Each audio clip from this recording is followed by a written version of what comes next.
Hello అండి, నా పేరు డాక్టర్ వాసుదేవ జువాడి. ఈ మోకాల అరుగుదల ఎలా ఉంటుందంటే, మనకి జాయింట్లో ఒక స్మూత్ కార్టిలేజ్ అని ఉంటుంది. ఆ కార్టిలేజ్ అనేది పోతూ ఉంటే దాన్ని ఆర్థరైటిస్ అంటారు. ఇందులో 1, 2, 3, 4 స్టేజెస్ ఉంటాయి. 1, 2 ఏంటంటే స్మాల్గా, అంటే ఇనీషియల్గా కొంచెం కార్టిలేజ్ పోవడం, ఆ ప్యాచెస్ లెక్క అవుతుంటుందండి. ఒక్కసారి అట్లా ప్యాచెస్ వచ్చిందంటే, ఒక్కసారి కార్టిలేజ్ పోయింది అంటే అది irreversible. You can't reverse the arthritis అండి.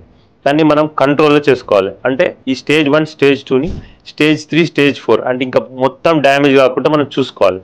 దానికోసం స్టేజ్ 1, స్టేజ్ 2 ఉన్నప్పుడు మనకి ఎక్కువ క్రాస్ లెగ్ సిట్టింగ్, స్క్వాట్స్, ఎక్కువ స్టెప్స్ క్లైంబింగ్ అవాయిడ్ చేసుకోవడం, వాకింగ్ అవన్నీ చేసుకోవచ్చండి. అదే స్టేజ్ 3, స్టేజ్ 4కి వెళ్ళింది అనుకోండి, ఆల్రెడీ మొత్తం మొక్కలు డ్యామేజ్ అయిపోయింది, బాగా సివియర్ పెయిన్ ఉన్నది, చాలా ప్రాబ్లం అవుతుంది అనుకుంటే దానికి main solution, the only solution is total knee replacement.